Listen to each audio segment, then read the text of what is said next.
Sanskrit grammar called Vyakaranam, right? So any language is made of three components: letters, and letters make up words, words make up sentences, and sentences convey thoughts. That's the essence of grammar, Vyakaranam. And in Sanskrit, we call it as Varna. Varna is for letters, Shabda is for words, and Vakya is for sentences. So Varna Vichara, Shabda Vichara, Vakya Vichara. And when we are talking about Sanskrit grammar, there are a couple of things which we need to know about. One is that the grammar rules are what is called a subscriptive, not prescriptive, meaning that the language is there before the grammar came. You got it? So the grammar is not defining the language defines the grammar.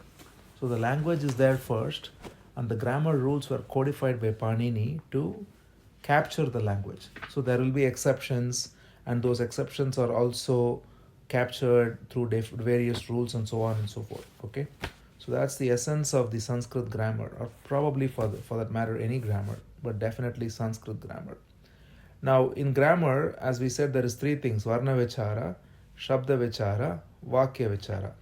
Right? Now first we'll focus on Varna Vichara, because Varna Vichara is the foundation of how letters function, and that in turn become words and so on. Right? So Varna has at a high level two parts to it. Right? One is called Shiksha, and the other is called Lipi.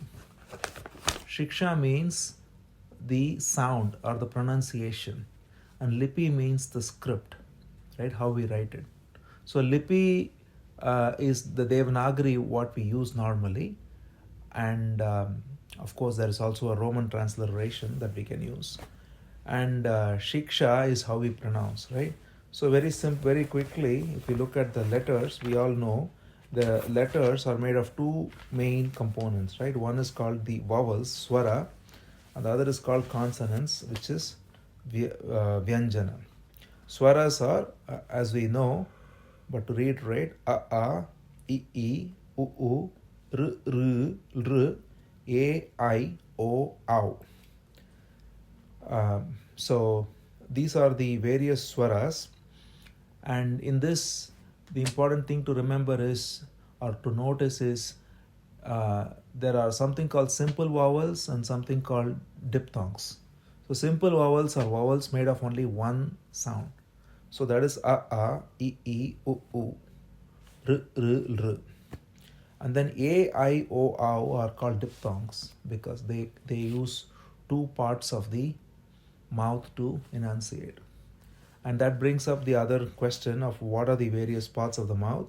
So there are 5 primary parts of the mouth we use to enunciate letters. So the gutturals, which is kantha, then the palatal, which is talu. Palatal means when you touch the roof of the mouth with your tongue, but not roll it over. Then the third is murdha or cerebrals, and that is when the tongue actually rolls over. And the fourth is dental, which is dantavya, where the tongue touches the teeth within. And the last is labials or oshtha, where the sound comes from the lips. Okay? So the consonants and the vowels are coming from one of these 5 places. And there is also anuswara, which is nasal, when we use the nose in addition to the mouth. So these are the various sounds, right? So if we go back to the vowels, A comes from the guttur. E comes from the palate. U comes from the lips. R comes from what is called as cerebral, when the tongue rolls inside. And then R, which is a very rarely used vowel, comes when the tongue touches the teeth, which is dental. So these are the main vowels, simple vowels. And then A, I are both complex vowels or diphthongs because they're essentially a combination of A and E. So it's both guttural and palatal. So that's A and I. And similarly, O and Ow is a combination of guttural and labial. That is A and U. So that's why Om is so known to be composed of three letters essentially, A, U and Im, because O is composed of two vowels, A and U. Of course, it's not pronounced as Aum, it's pronounced as Om, because A and U, when you say it together, it becomes O, right? That's the diphthong, O, Om. Now, consonants also the same thing, right? You have K, K, G, G, Ng, which is guttural.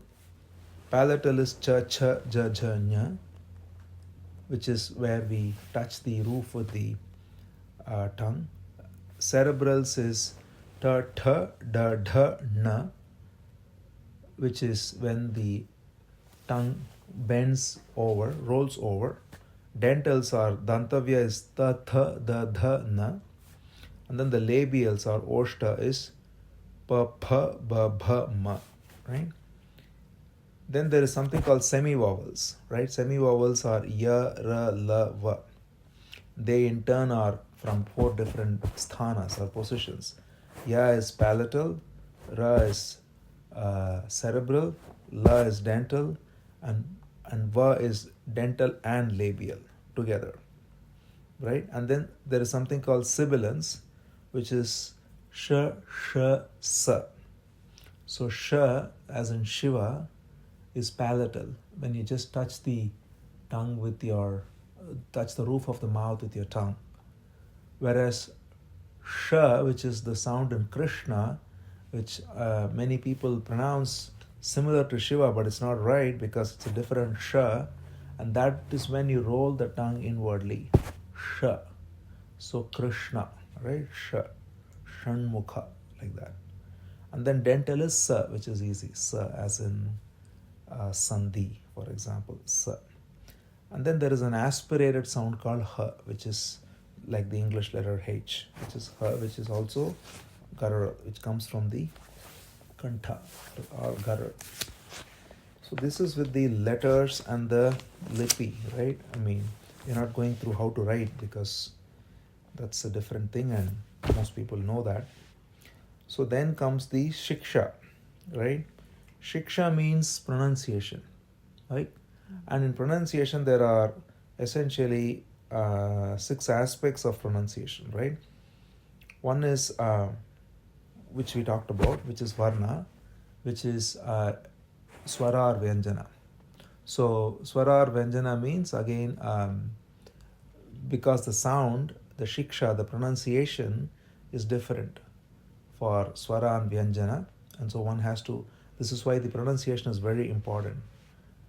So for example, the aspirated sounds are all things that we need to be very clear about.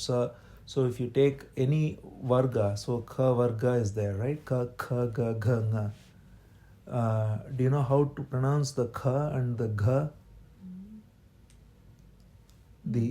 So the way to do it is this, okay? When you say ka, if you put your forefinger near your mouth, there will be no air coming out. You will not feel it. Ka. When you say kha, you'll feel air. Kha. Ga, gha. So when you say gha, the easiest way to make sure you're saying it correctly is keep your forefinger near your mouth, just near your lips, and you should see gha. The air should hit your forefinger. When you say ga, there will be nothing. So that's the way to pronounce. That's the shiksha for vyanjana. Ka, kha, ga, gha, nga. Cha, cha, ja, ja, nya. Ta, tha, da, dha, na. Ta, tha, da, dha, na. Pa, pha, ba, bha, ma. Right? That's shiksha for vyanjana. Swara we already covered. Swaras are the both the simple vowels and the diphthongs, right? Then there is something called intonation, which is also called swara. And there we have 3 types of swaras: udata, anudata, and swarita. Now here we are not going to go too much into it because Anudata and Swarita come only in Vedic pronunciation. Right? When you say when you go low, that is Anudata. When you go high pitch, that is Swarita, or something like that. But the normal way of talking is Udatta, which is the only sound we use for writing and for talking. But when you read Rudram or Purusha Suktam or any chant, that's where you will see either a dash below the letter, which means you do Anudatta, or a dash above the letter, a vertical dash. That means you do Swarita. Any questions? Anudata is low, no? Anudata is low pitch. Yeah, Swarita is high pitch. And Udata is medium, the regular way of speaking, right? The third important component of Shiksha is Matra. Okay? Matra means how long you pronounce a letter. So there are three: Hrasva, Dirgha, and Pluta. Hrasva means normal sound, right? Dirgha means that's Dirgha. It's considered as 2 matra. Hrasva is 1 matra. Dirgha is 2 matra. And Pluta means 3 matra, long. That's Pluta. It's used again not so commonly. It's rare. The normal language uses only Hrasva and Dirgha. So and and of course this is only with vowels. So that's why consonants by themselves cannot be pronounced without vowels. So we have vowels, right? Fourth is Balam, or also called Prayatnam. Balam is of 2 types, Abhyantar and Bahihi, right?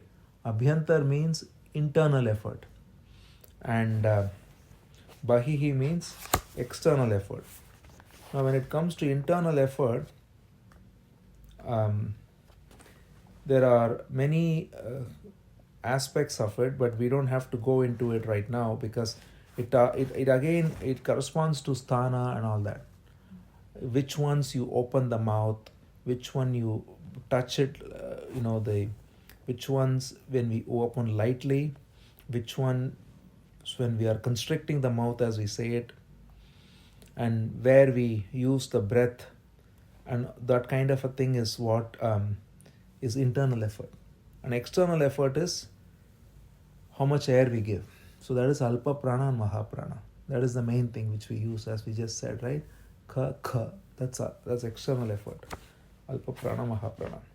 Fifth is Sama. Sama means equalization of space. So that is again more in terms of chanting, right? And the last is called as Santana or Sandhi. That is very important. The Santana is basically the rules for how to combine letters, whether it is 2 vowels or a vowel and a consonant, or 2 consonants, and also Visarga. Visarga is something we didn't talk about. So Visarga is the aspirated sound which is comes from the Kantha, Karar. Ha. It is not the sound Ha, which is again a common mispronunciation. So we should not say, for example, Ramaha, as some may say, it's Ramaha. So the air is let out, but it doesn't add any extra matra to it, right? It's just Visarga. Literally means letting air out. Visarjaniya is another name for it. Ramaha, Krishnaha, like that. So this is the basics of what makes up Shiksha Shastram. Okay, Shiksha Shastram means the science of pronunciation, and it covers all of this. Of course, it's a big topic, but we have only given a brief overview, right? It's essentially phonetics, and phonetics are Sanskrit mainly, as we know, is a phonetic language, right? So it's not like English, where you cannot learn how to pronounce a word simply by pronouncing the letters. It's very complex, but Sanskrit is very clear. Once you know how to pronounce a letter, you know how to pronounce the word, because the letters combine to form words and they do not change their sounds. Okay, so that is with Shiksha Shastram. So now going quickly into Sandhi. So we have three types of Sandhi, right? Swara Sandhi, Vyanjana Sandhi, and Visarga Sandhi. Swara Sandhi, as the name implies, means Sandhi between two swaras or two vowels.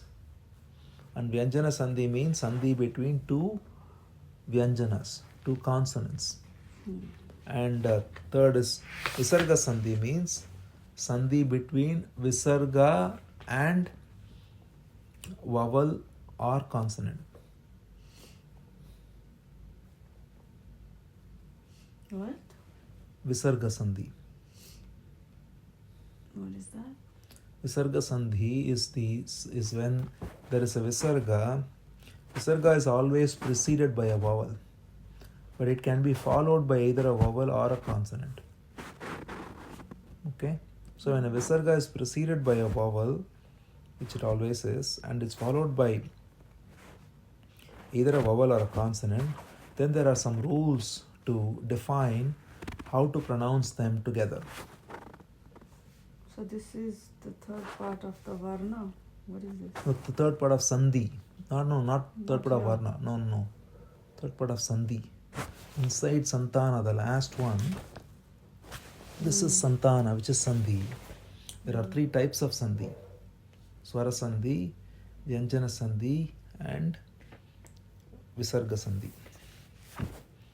So those are the three main parts of Sandhi.